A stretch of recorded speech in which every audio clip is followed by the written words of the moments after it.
서민들의 꿈을 응원하는 대출 정책을 시행하겠습니다. 새마을 금고에 이어 신용협동조합에서도 전세자금 대출을 제외한 가계대출을 전면 중단하기로 했습니다. 제2금융권에서 대출의 문이 닫혀버렸습니다. 형편이 좋지 않은 서민들, 중저신용자들은 큰일입니다. 제2금융권 대출마저 이용하지 못하게 하면 그분들은 어디로 가야 합니까? 훨씬 더 높은 이자율의 대부업체 아니면 불법 사채 시장에까지 내몰릴 수밖에 없습니다.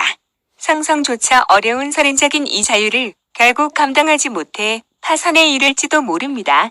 상황이 이렇게 된 이유는 금융당국의 무리한 대출 총량 줄이기 때문입니다. 정부는 부동산 정책의 실패를 만회하려고 강력한 대출 규제에 나섰습니다.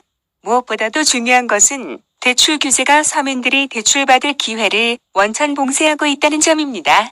늘어나는 가계부채를 적정 수준으로 관리하려다가 오히려 가계부채의 질을 더 악화시키는 부작용으로 이어지고 있습니다.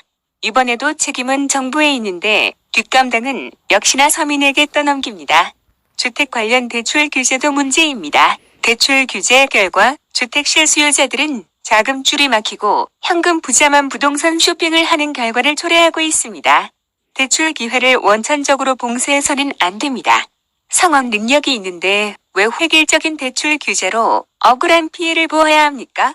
이 정부는 부동산 가격 잡겠다면서 항상 서민만 잡습니다. 아마추어 국정의 결과입니다.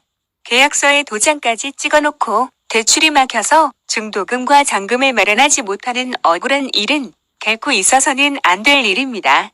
모아놓은 돈이 적을 수밖에 없는 2030 세대에게 대출 옷죄기는 집을 마련할 기회의 박탈이며 심각한 차별이기도 합니다. 저는 이미 신혼부부 및 청년층, 무주택자들의 최초 주택 구입을 지원해드리기 위해 주택담보대출 비율 LTV를 최대 80%까지 올리고 이자 부담도 덜어드리겠다고 약속드린 바 있습니다. 젊은 세대도 자기의 형편에 맞는 대출을 통해 집을 장만할 기회를 가질 수 있어야 합니다. 제가 대통령이 되면 대출 규제 정책을 합리적으로 조정하겠습니다.